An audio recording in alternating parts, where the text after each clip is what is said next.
Welcome back sa ating channel. Naging mainit nga na usapin di umano sa mundo ng social media. Tila ito nga ang nakakatakot na banta ng maraming netizen dahil marami nang galit ngayon sa administrasyon na ito dahil sa kapalpakan na nangyayari at hindi na nasusolusyonan ang mga problema sa bansang Pilipinas.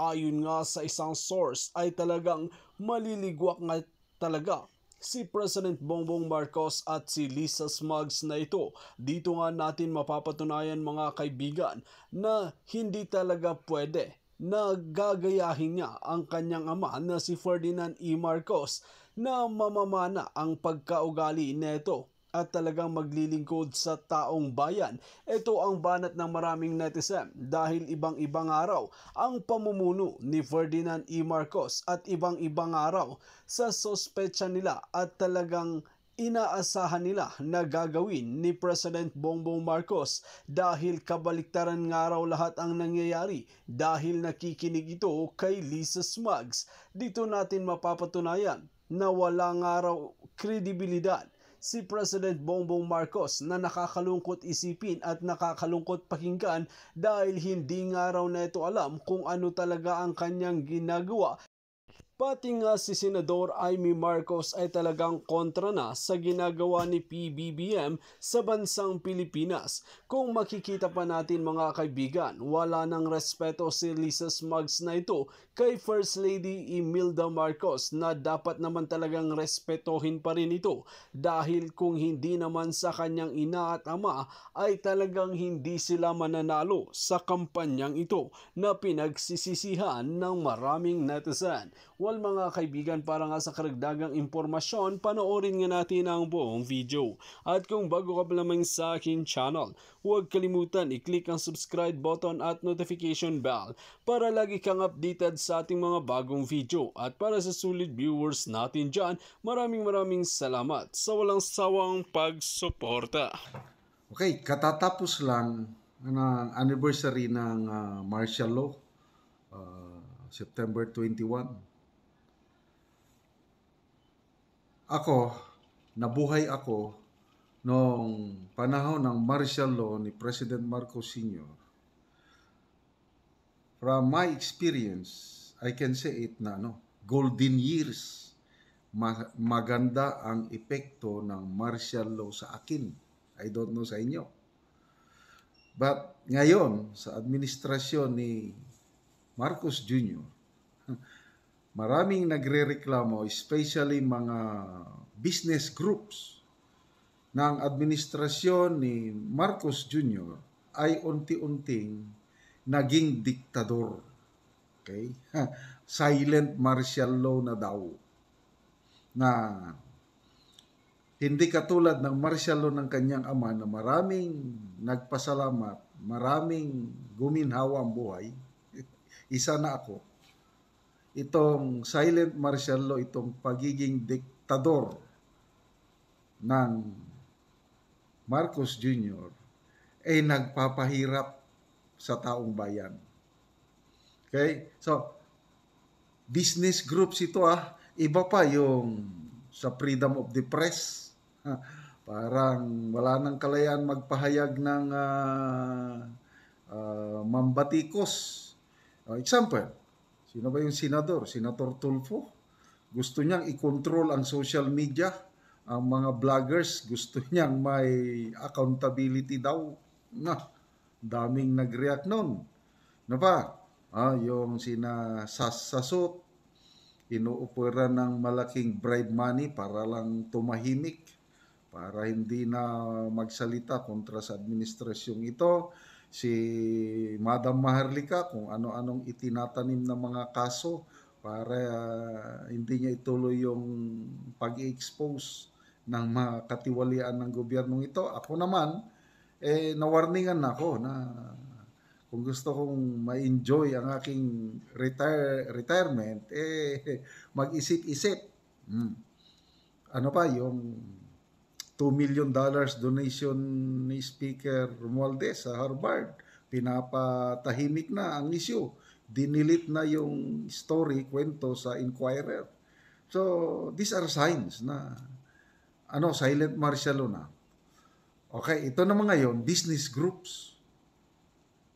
So, sinong mga negosyante ang umaangal na unti-unti naging diktador ng administrasyong ito?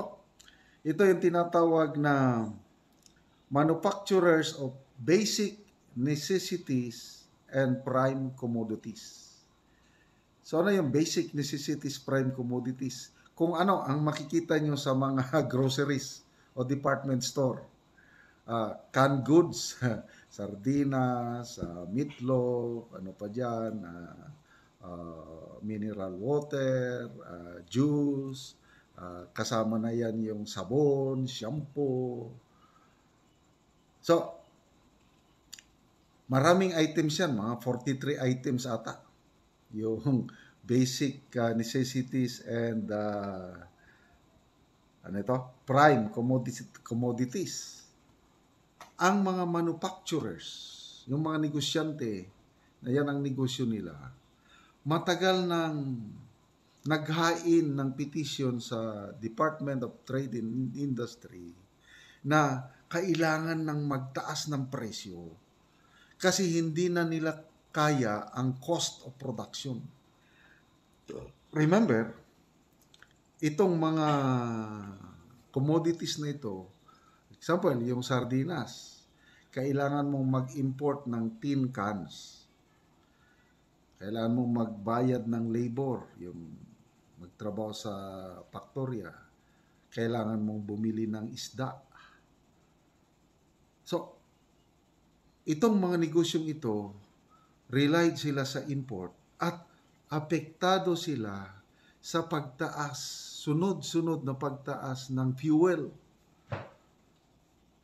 crudo, gasolina, and everything. Once na tumataas ang presyo ng fuel, everything follows.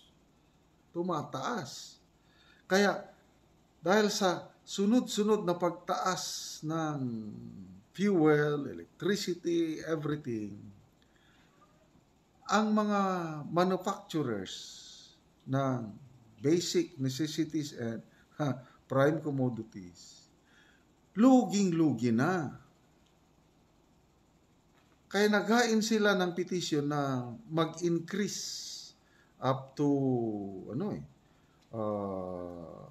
up to 11 to 12% ang 1 to depende sa commodity. So ang pinakamalaking price increase mga more than 10 pesos. Yung sardinas parang ang increase na 3 to 5 pesos ang increase kung matutuloy na. Magkano ba ang sardinas? Bago nagkabagyo-bagyo, 21 pesos ang presyo ng sardinas. Nang dahil sa dumang mga bagyo, biglang ibinaba ng DTI ng 18 pesos na lang. So, yun pa lang, wala na. Lugi na ang mga sardine manufacturers. Yung 3 pesos na binagsak ng presyo. Okay, so, gustong-gusto na ng mga manufacturers na itaas naman ang presyo kasi lugi na sila. What's the use na magnegosyo ka nga luging-lugi ka naman? So, nagkaroon na po ng meeting 3 or 4 days ago. Nag-meeting na ang DTI at ang mga manufacturers. So, ang sabi ng DTI, natatakot, pwede ba i-hold off nyo muna ang pag-increase ng presyo? Okay. Bakit takot na takot ang DTI? Ayaw ng DTI na mag-increase ng presyo. Kasi, di ba, problema natin ang presyo ng bigas. Very unstable pa. Agricultural products, gulay, halos lahat tumataas. Dahil sa pagtaas ng presyo ng iba't ibang pagkain, sinabayan pa pagtaas ng presyo ng fuel, lumalagapak ang rating ng Pangulo. Ito na, mula nung umupo siya, ito na yung pinakamababang decrease ng kanyang rating, pinakamababang rating niya. Yung latest na survey ng Publicus Asia, satisfaction rating ng Pangulo bumaba from 62% noong second quarter of this year, naging 55% na lang for this quarter, third quarter. Yung trust rating naman niya, from 54% noong second quarter, 47% na lang ang trust rating niya. That is very alarming. Pabulusok na ang rating niya. Kaya ang gobyerno, sa nakita ko, gusto nilang i-stop yung discontentment, yung pag-alboroto ng mga tao.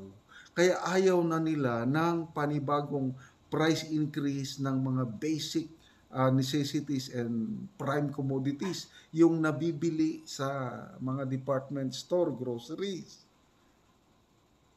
Nagpapanik na sila.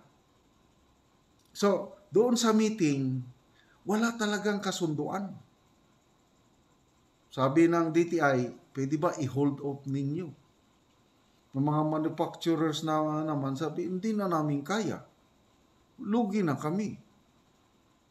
Tapos ang masama, ang mga DTI officials, nag-post na sa mga Instagram nila, nag-post na sa kanilang social media accounts na okay na daw. Pumayag na ang manufacturers na hold off muna ang presyo, walang price increase ng mga mabibiling pagkain sa groceries. Doon na nagreklamo ang mga negosyante na wala kaming magagawa. Sabi nila, kung ayaw nila kaming payagan, lalo na yung ang number one na nagrereklamo ang mga sardines manufacturers, yung mga tagagawa ng sardinas. Ano bang pangalan ng do we have a choice? Sabi ng sardine manufacturers. Do we have a choice if the government does not allow the price adjustment? None.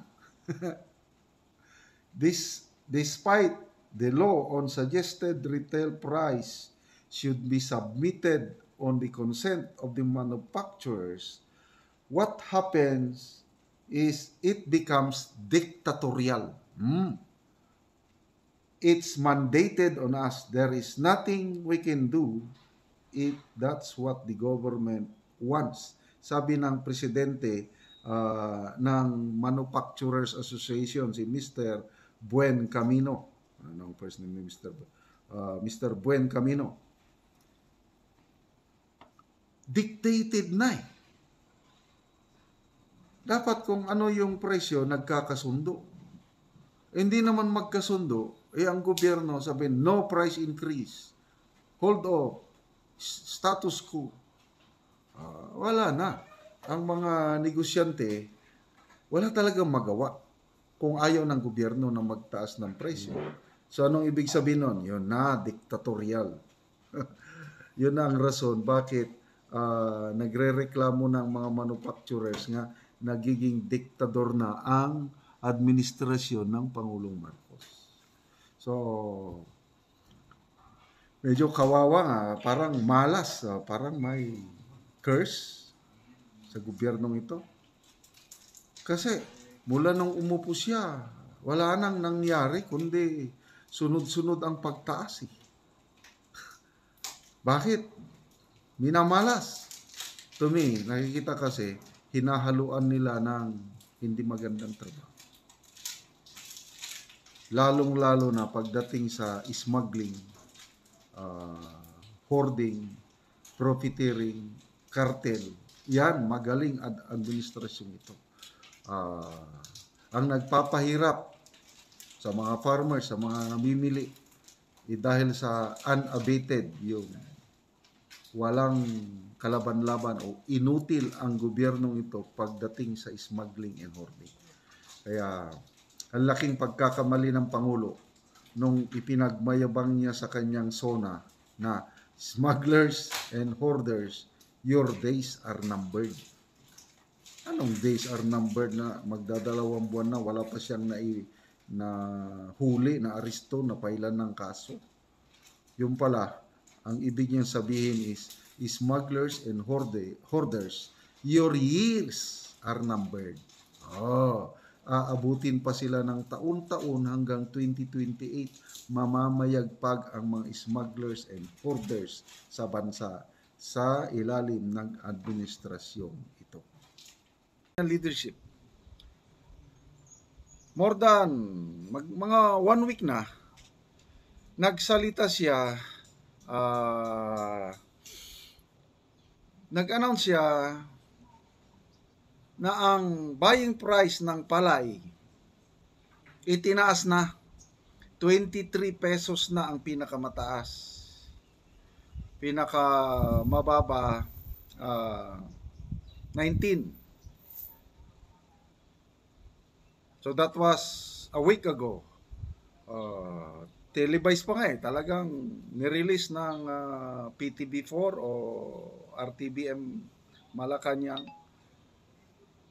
Talagang public announcement na itataas ang buying price ng palay para makatulong tayo sa mga farmers. May pundo. Nandyan pa ang pundo ng NFA, pambili ng palay direct from the farmers. At ito, malaking tulong na rin sa farmers.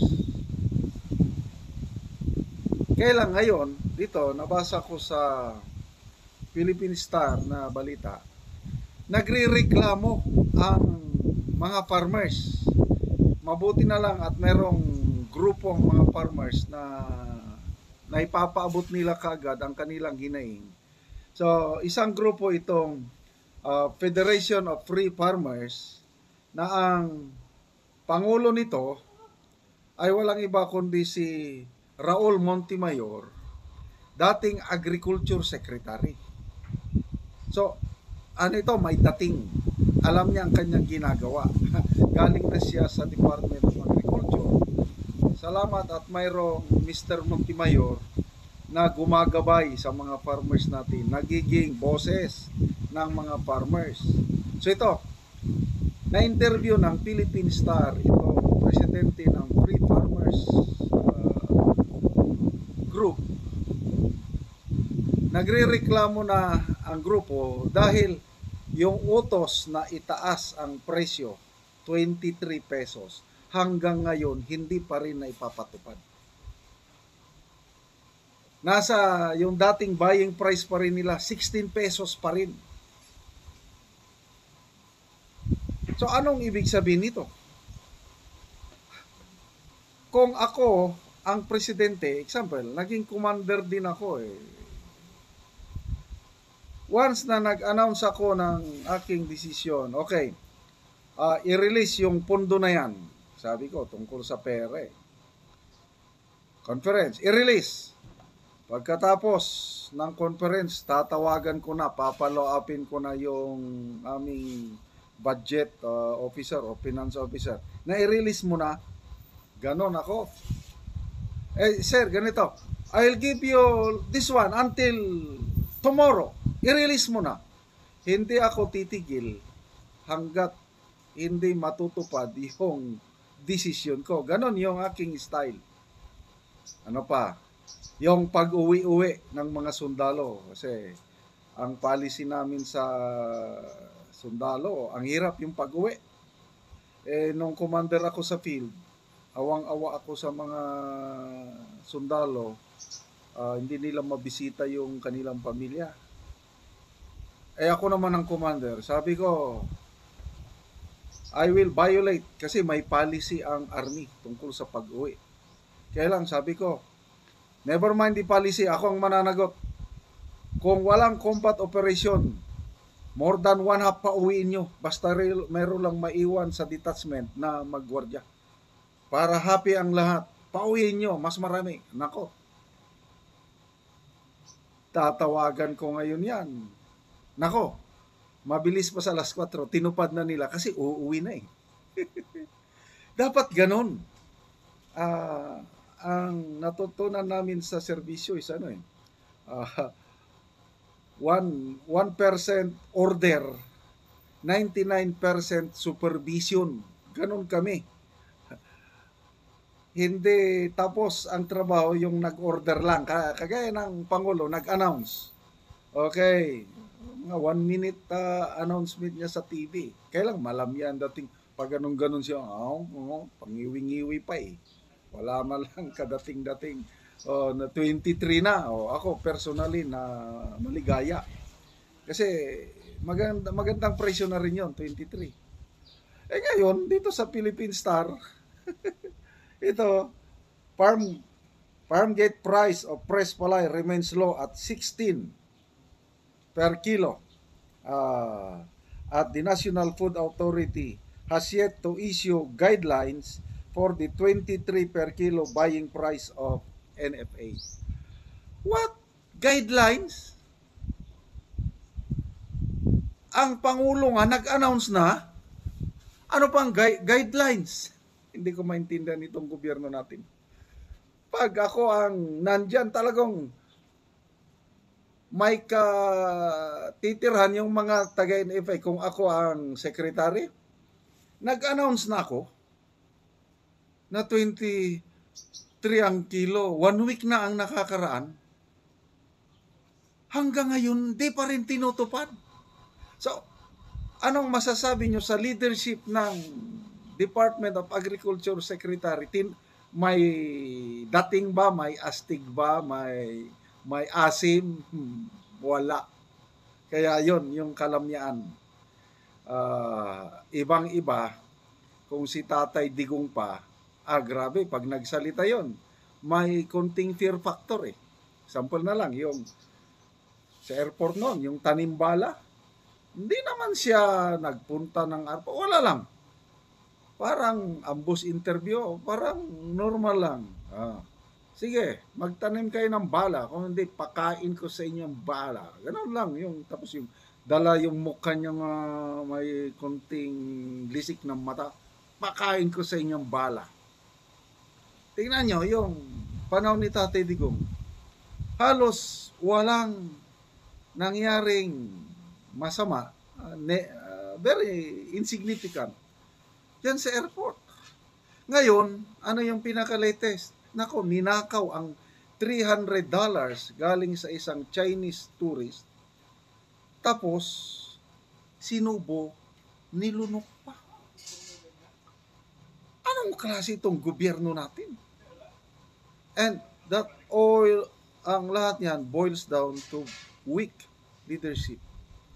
Kaya, sana naniwala tayo. Kasi sinasabi na ni Tatay Digong no na BBM, weak leader yan, spoiled yan. Noong una, hindi ako maniwala eh.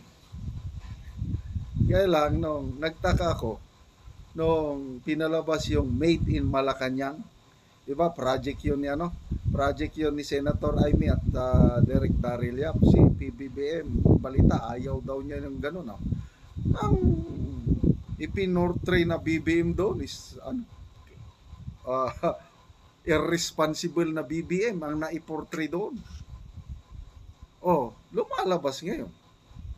Walang when it comes to agriculture, let me be clear. Kasi, bakit pagdating sa agriculture, malamya ang Pangulo? Pagdating naman sa ibang aspects of governance, lalo na dito sa problema natin sa West Philippine Sea, in dealing with China, yung pambubuli, okay naman siya, matapang naman siya. Not an square inch of territory hindi natin pwedeng isurrender kahit kanino man. Iyan ba, ang tigas, ang tapang, may dating, yung mga ganong statement na nangyayari naman. Sinamahan niya ng aksyon dahil kumiling siya sa Amerika, ang Amerika natuwa, ibinuhos naman ang suporta sa atin. Ako nakikita ko yung isang EDCA site malapit sa aming bahay, yung Lumbia Air Base. Nako, ang laking development, magiging malaking Air Force Base ang Lumbia Airport. Pag natapos, nandyan niya yung mga jet fighters ng US handang dumipensa o lumaban kung magkaganon man. Tapos binibigyan tayo na ng mga yung pinaka-latest, yung bagong Cessna reconnaissance plane. Bago yun hindi second hand, na may satellite image capability. Makikita niya na kung anong nangyari sa West Philippine Sea. Yun ang magandang performance ng ating administrasyon, na sana ganito rin ang mangyari sa Department of Agriculture. Kaya lang, taliwas marunong lang magsalita ang presidente when it comes to agricultural concerns, kulang sa aksyon. Meron pa ngayong umaga nag-distribute na naman siya ng bigas sa Trias, Cavite, yung smuggled rice na na-confiscate sa Zamboanga. So, nag-distribute siya sa Zamboanga, mamaya nag-distribute na naman siya sa Cavite, the same smuggled rice. Pinagmamayabang niya na dapat bilisan ang pag-present ng mga documents. According to law, 15 days ang time period ng may-ari ng bigas magpakita ng papeles. Ngayon, ang gusto ng Pangulo, 7 days na lang. Okay naman, mabilis. Kaya lang, ang palagi kong tanong, bakit hanggang ngayon, hindi nila masabi-sabi sino yung may-ari ng confiscated smuggled rice sa Zamboanga? Bakit hanggang ngayon tahimik sila sa pag-file ng kaso sa may-ari? Anong ibig sabihin nun? Speculation lang ang atin dahil wala silang tahimik sila. Ang akin, speculation ko, ang may-ari nun untouchable. Merong godmother. Yung godmother niya, takot ang ating Pangulo, hindi niya kaya. Dahil babatukan siya ni godmother. Kaya ang nangyari, usapan, sige, dahil walang papeles, kunin ang bigas, kailang wag nyo siyang pailan ng kaso. Yes, ma'am. Ganon. So, super lamya itong ating Pangulo pagdating na sa agriculture sector. Sana bitiwan mo na, Mr. President, ang pagiging boss sa Department of Agriculture at ibigay mo na sa isang matino kung mahal mo ang mga farmers. Sa ngayon, hindi. Hanggang kailan masunod yung utos mo, yung announcement mo, na maging 23 pesos na ang buying price? 1 week nang nakakaraan, hanggang ngayon wala pa rin. Pinaghihintay ang mga farmers to. Anong klase kang presidente? Konting aksyon naman, konting dating, konting tapang. Bawal yung sobrang mabait kung ikaw isang leader. Well, mga kaibigan, dito natin mapapatunayan na talagang meron pa rin mga batikang mga vlogger na hindi natatakot magsiwalat ng katotohanan kung ano nga ba talaga ang nangyayari sa bansang Pilipinas, lalong-lalo na sa loob ng Malacanang. Dito natin makikita na kung hindi nga ito ibubulgar ay talagang hindi rin naman ibabalita sa mainstream media kung ano ba talaga ang problema ng ating administrasyon ngayon dahil marami nang nababayaran. Accept the reality. Well, mga kaibigan, kung kayo ang tatanungin ano ang inyong mga opinion, just comment below sa ating comment section at ating pag-uusapan.